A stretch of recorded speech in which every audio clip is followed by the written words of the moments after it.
Hello, my name is Roger Berkowitz, and welcome to the next session of the Hannah Arendt Virtual Reading Group.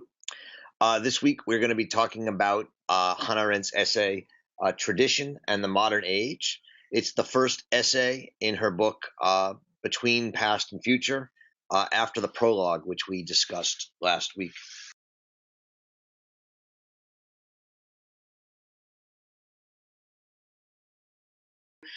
Let me just emphasize what I take to be the three-part movement of this essay that I hope will simplify it.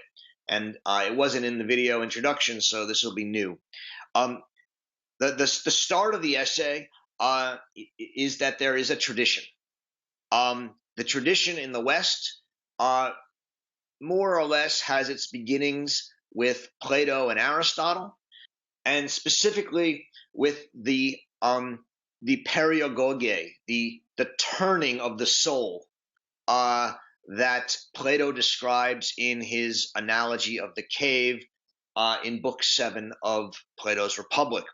And the core of that idea in the cave is that the way we typically see the world with our eyes, our physical eyes, and our senses is a world of shadows, a world of darkness, and it's not true. And that the truth is up there. It's a supersensuous, ideal truth of eternal verities, and Plato calls these the ideas. These ideas are true eternally, and everything that's in the world is always a mere copy of and one that will decay and therefore not true. Aristotle, Plato's student, adds to this description and says that therefore man is an animal rationale. That's the Latin translation. In the Greek, he says that man is a zoon logon echon, which means he's an animal, a zoon, from our word zoo, from the zoon, an animal that has logos or logon, which is a difficult word that can mean both speech and reason, but it's what gathers the world together. Its actual root in Greek is from furrowing and farming. It's the gathering and tilling of the soil to form something in common. And so that's the tradition, that man is this rational animal who's distinguished from other animals and all other living beings by the primary quality that he has logos, that he thinks. That's the tradition that she says is coming to an end or has come to an end. And there's two different ways that it comes to an end. The first way is conceptually, philosophically. And so if the tradition has its philosophical beginning with Plato and Aristotle, it has its philosophical or conceptual end in Marx. She thinks Marx is the key, but she actually names three thinkers that bring it to its conceptual end: Marx, Kierkegaard, and Nietzsche. And she, at all parts in the essay, discusses all three of them. The basic argument here is that if the Platonic inversion or turn was the turn away from this world to a world of true ideas, Marx, Kierkegaard, and Nietzsche are a second turn away from the true world of ideas back to this world. So for Kierkegaard, we turn away from the truth of God to man's concrete suffering and his faith, but one that is always doubtful. And for Nietzsche, we turn away from man as a rational animal to man as a willing animal seeking power, a will to power. And for Marx, we turn away from animal rationale to what Marx calls the animal laborans, the laboring animal, an animal who is socialized and lives in society. And there are no true values, what there are social values. And so in this turn, the second turn, a number of things happen. The idea of truth as eternal, the Platonic idea, is undone. We no longer have eternal truths because truths are not up there, they're in the world. The trust in things as they appear is undone.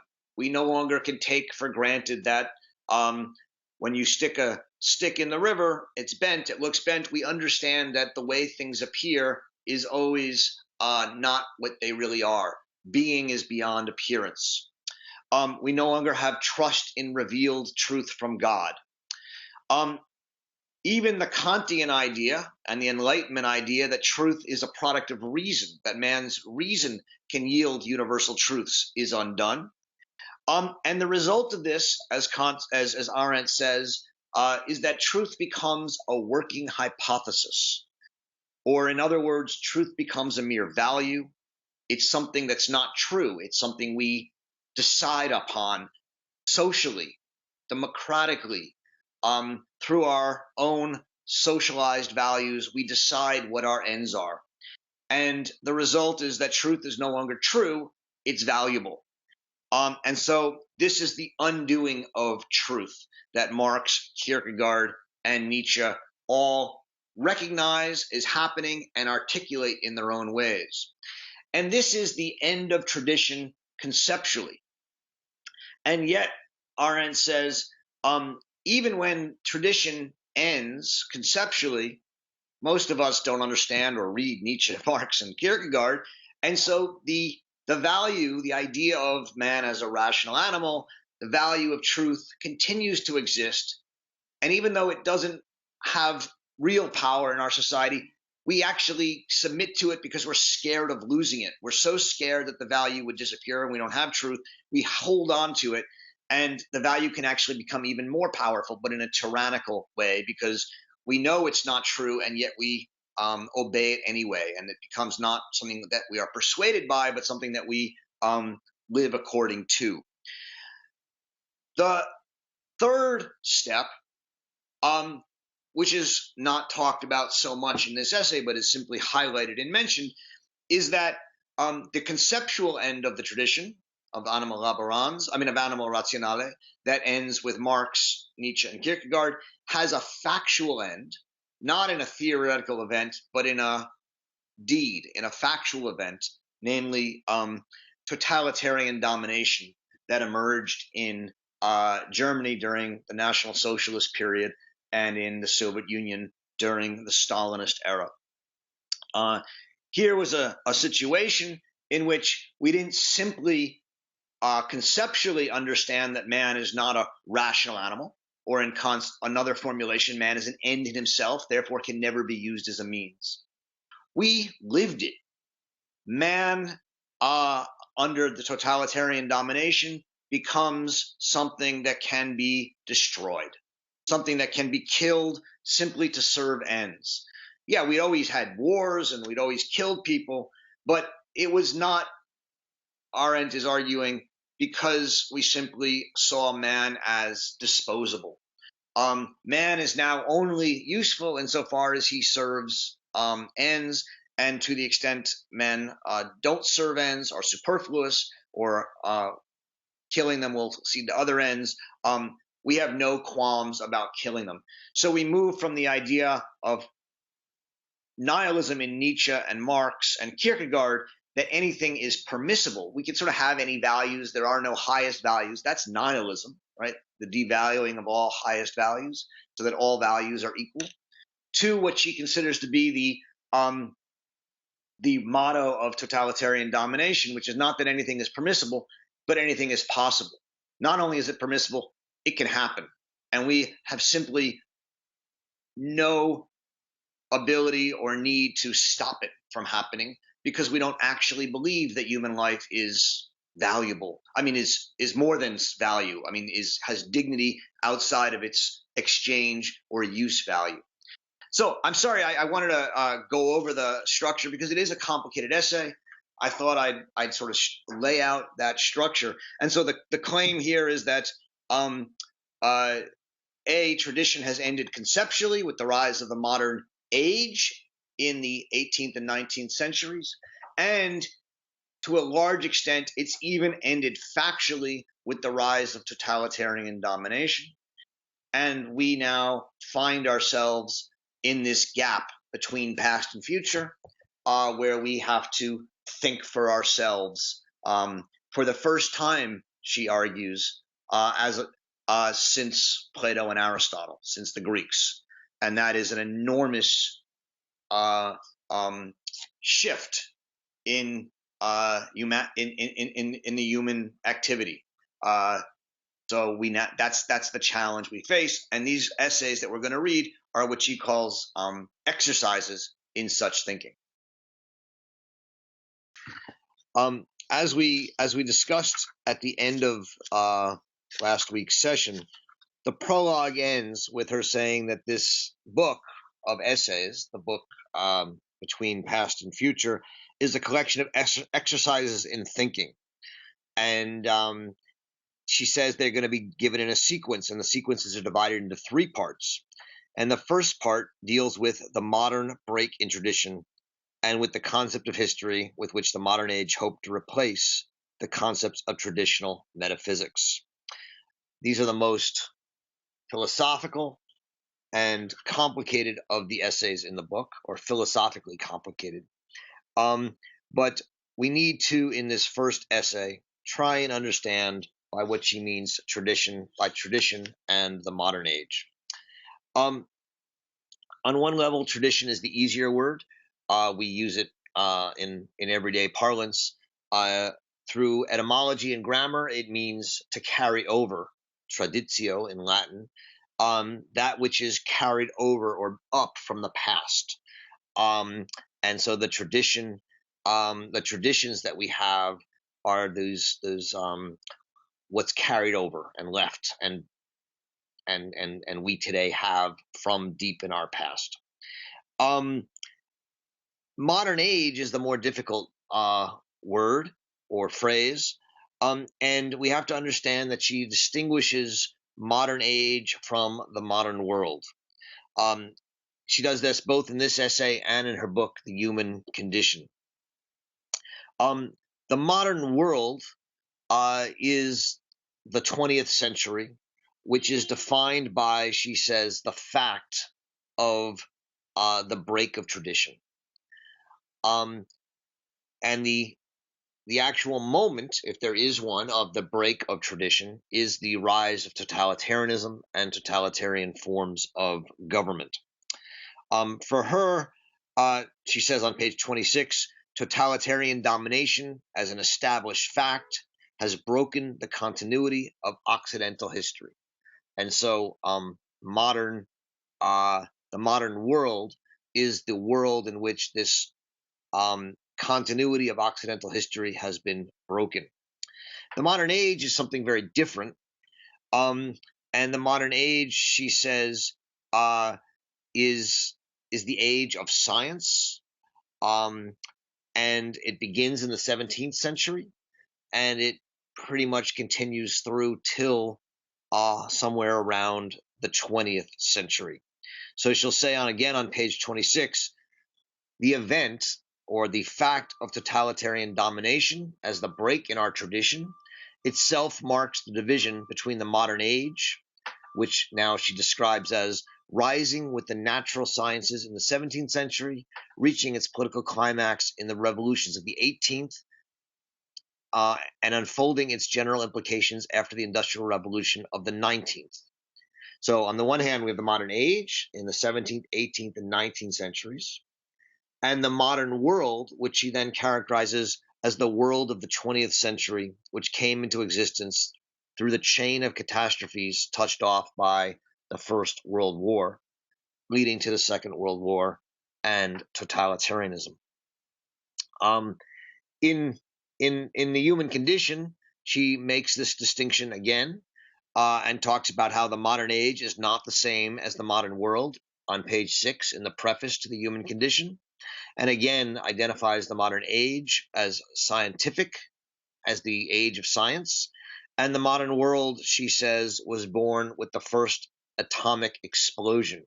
So it's a slightly different characterization of the modern world. The break of tradition in one is the rise of totalitarian government, and in the other is the atomic explosion. They're actually two sides of a similar coin.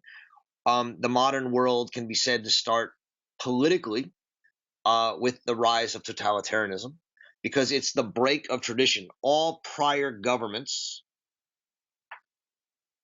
are different in a substantial and meaningful way than totalitarianism, which is a totalizing domination, which had never been tried or sought before.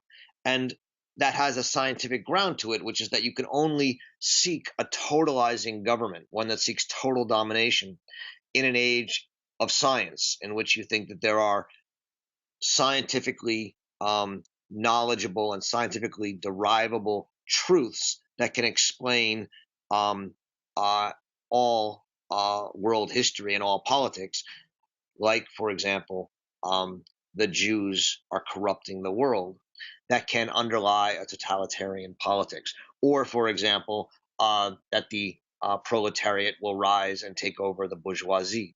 These are scientific principles that can underlie a scientific totalitarian government. Similarly, the atom bomb is not the political beginning of the modern world, but the scientific beginning of the modern world, insofar as it stands for Arendt for the moment at which human action and human intervention has become so powerful that it threatens to destroy the entire world. And these two events, totalitarianism in politics and the atom bomb in science, are for her the events that signal the break of the end of our tradition and open up really something utterly new in the world. Her book, The Human Condition, is actually not about the world post the atom bomb. It's about attempting to understand the modern age and the leading up to the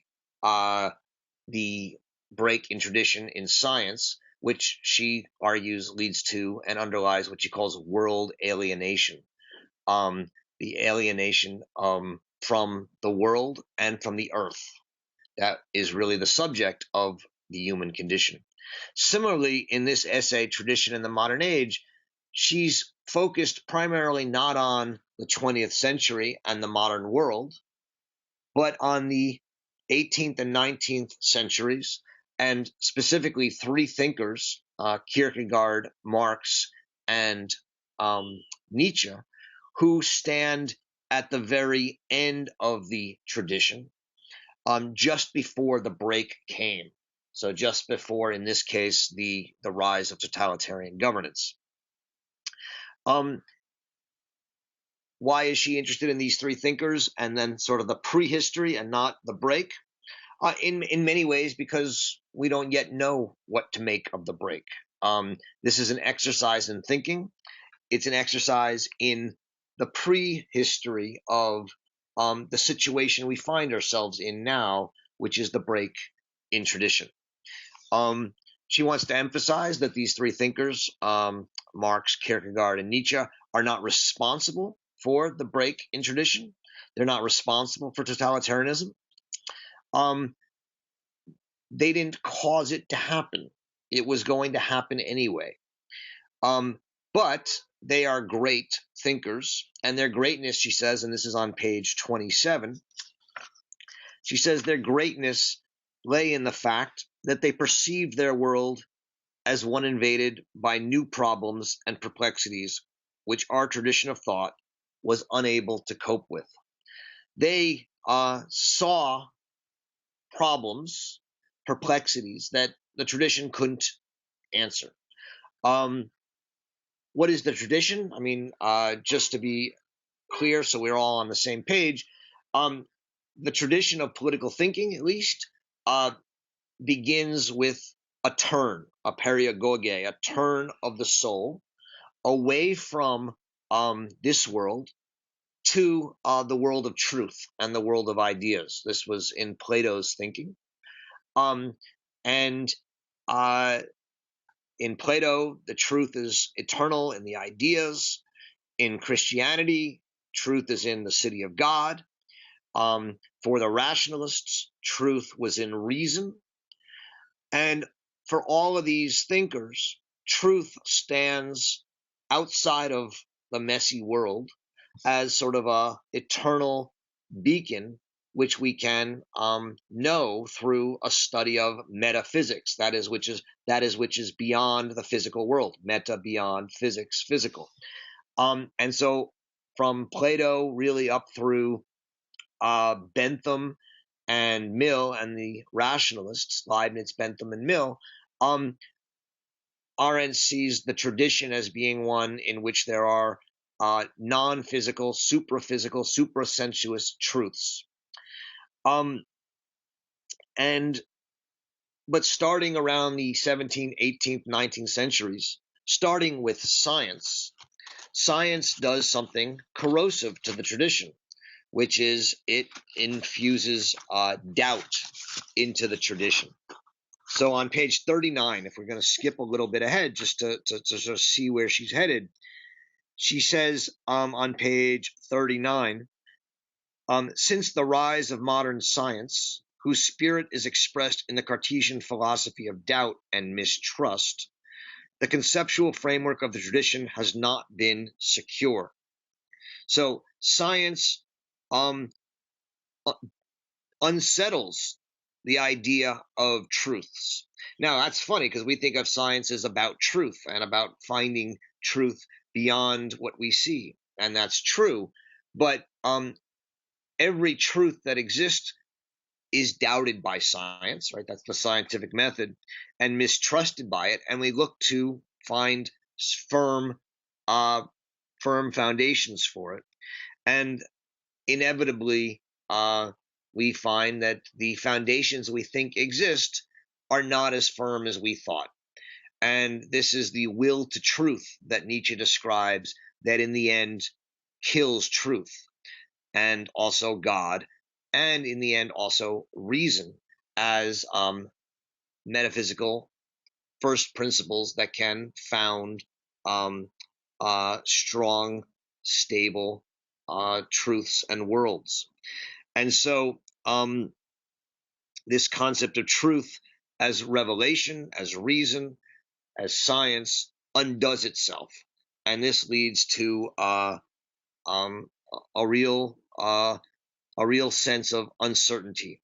And it's these new problems and perplexities that our tradition of thought was unable to deal with.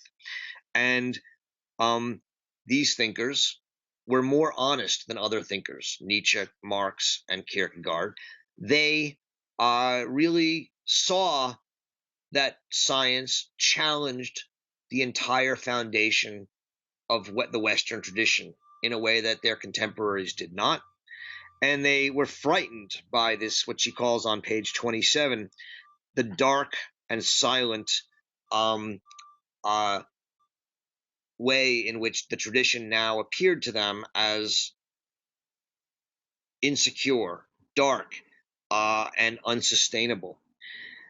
And in what is in many ways the most beautiful and famous line of this essay, on page 27 at the bottom of the continued paragraph, she says, "But the thunder of the eventual explosion has also drowned the preceding ominous silence that still answers us whenever we dare to ask not, what are we fighting against, but what are we fighting for?" The claim here is that for Nietzsche, Marx, and Kierkegaard, they were fighting against things. They were fighting against metaphysics, fighting against tradition, trying to free themselves from these truths of tradition, which they now saw as unsustainable.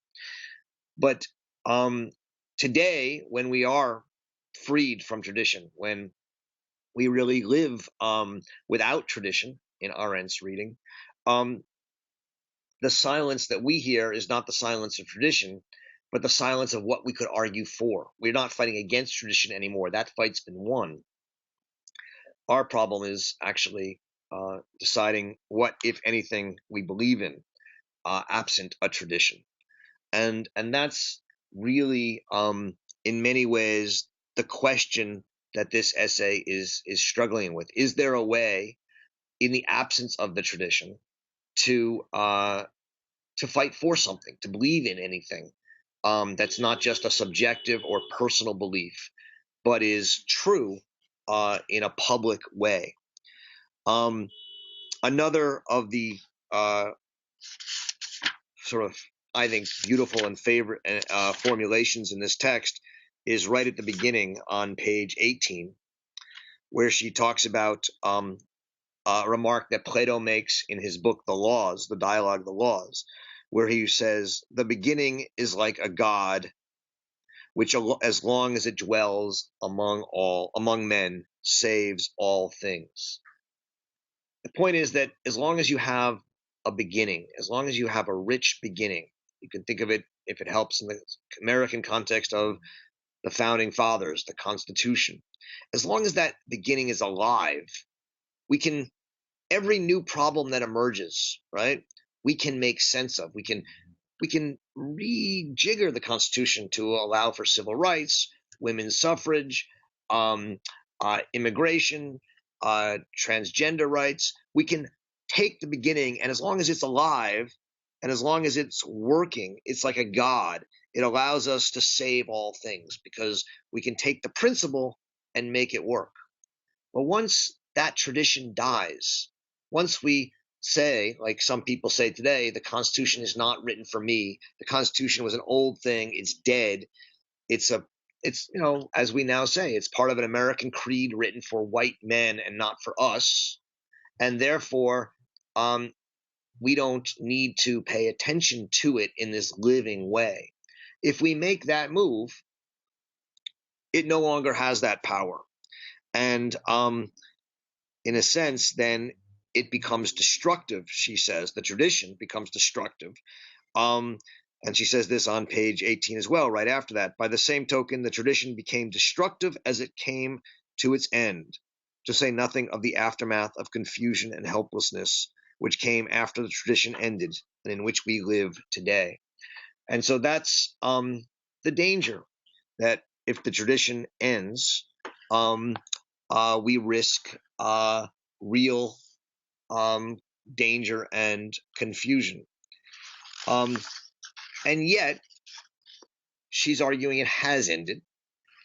Not maybe the American constitutional tradition, although I think that's arguable, but she's arguing that the Western metaphysical, philosophical, and political traditions and scientific traditions have ended. And on page 28, she says that this can also be a very good thing, not just a bad thing. And so it's worth reading this passage on page 28. She writes on 28, Kierkegaard, Marx, and Nietzsche are for us like guideposts to a past which has lost its authority. So they're still fighting against tradition.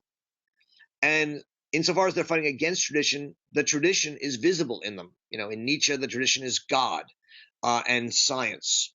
In Marx, the tradition is sort of bourgeois power, the state, and also man is a rational animal, whereas for Marx, man is an active being, and not necessarily rational, but a laboring being in Arendt's reading.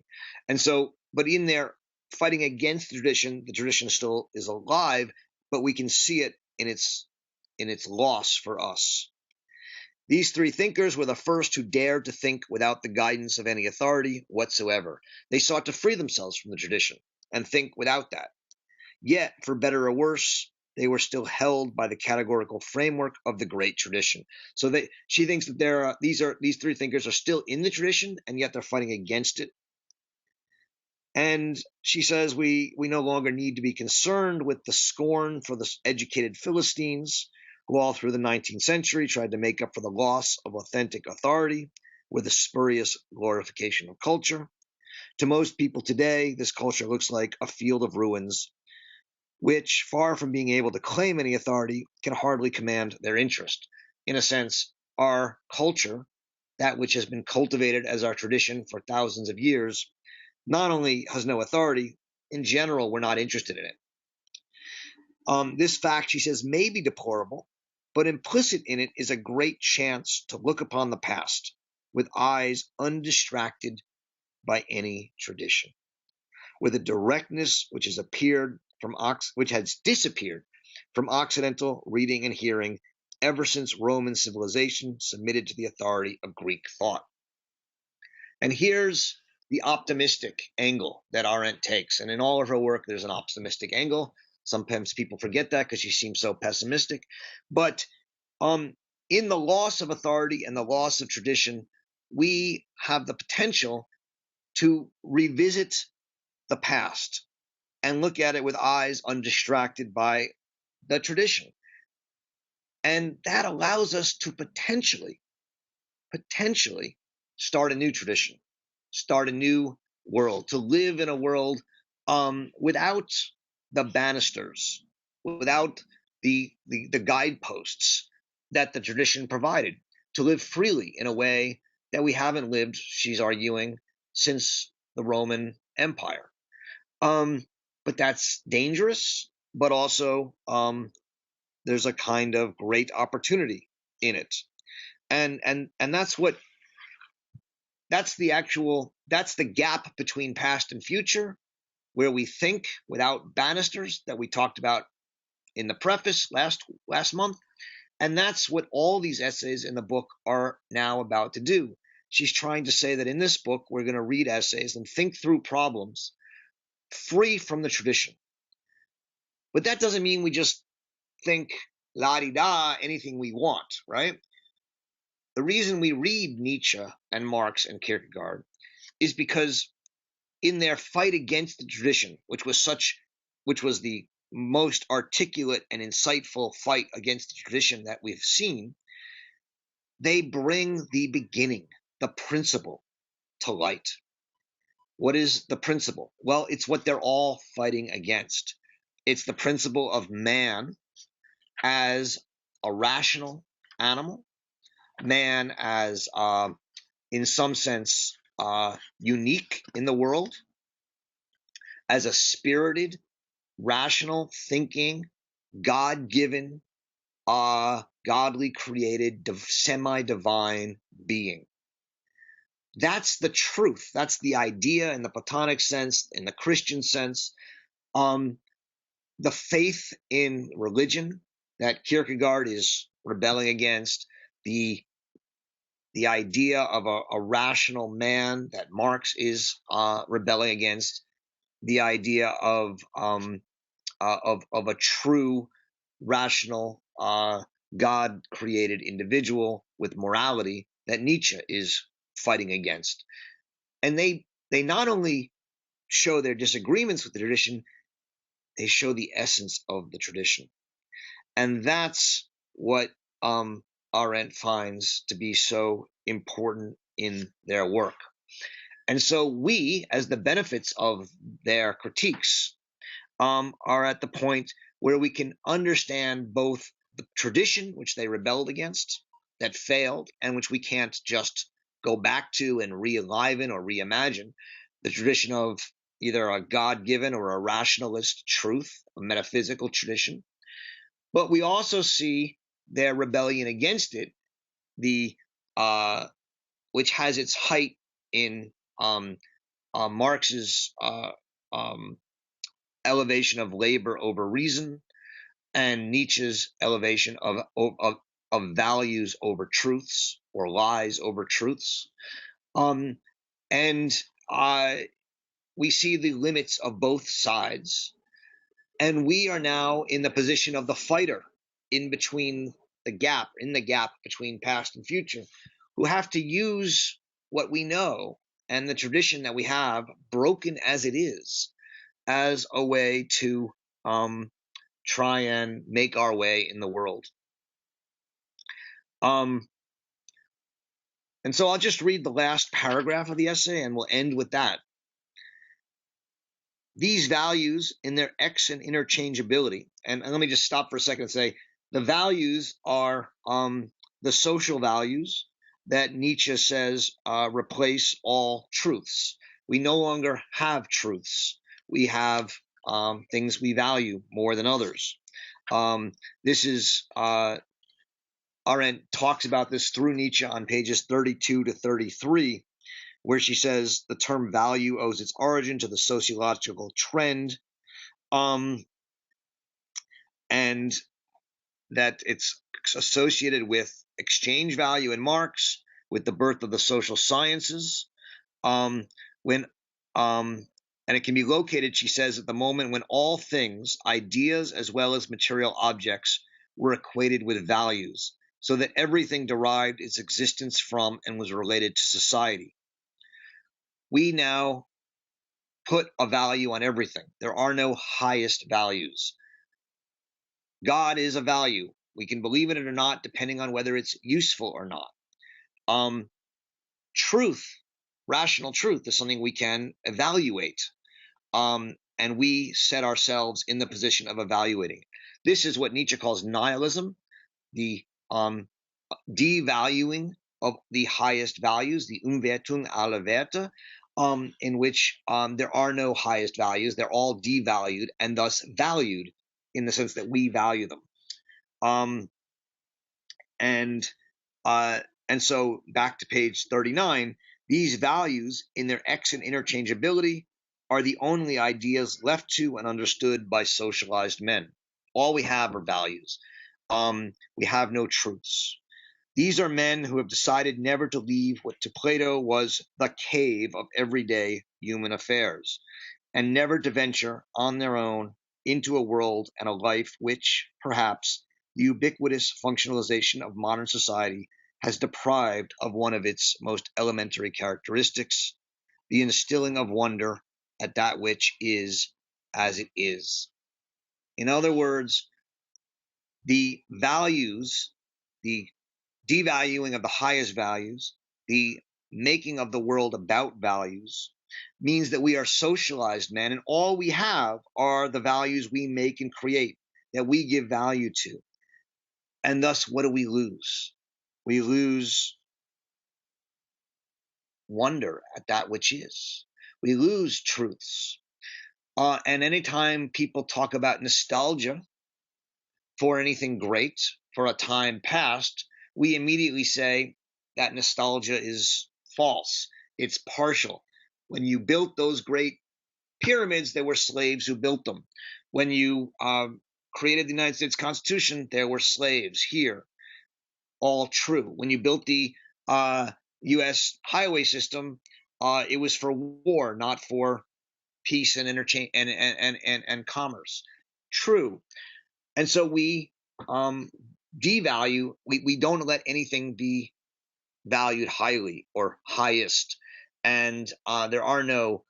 We say courage is a value, but we also say meekness is a value. We say brilliance and being brilliant is a value, but we also know that brilliant people get caught up in their own worlds, and being sort of middling can be a value. And so we learn to value everything, which is the modern way. It's a rationalizing world, which means we make rationalizations, and there are no highest values. And the result of that is the loss of wonder. And as she says, continuing, when we do this, we don't actually get rid of the ideas, the highest values, but we do record the darkening of the clear sky where those ideas, those truths, as well as many other presences, had once become visible to the eyes of men. That's how she ends the essay. And so that's the loss that the break in tradition leaves us with. The loss of the clear sky of the ideas of truths. And the gain is that we now are free to battle, to sort of look again at the principles and the critiques and see if we can make a world on our own, which is the only option we have left. And that's how Arendt leaves it. And we will continue on with the rest of the book. But first, I look forward to talking to you about this essay. Thank you very much.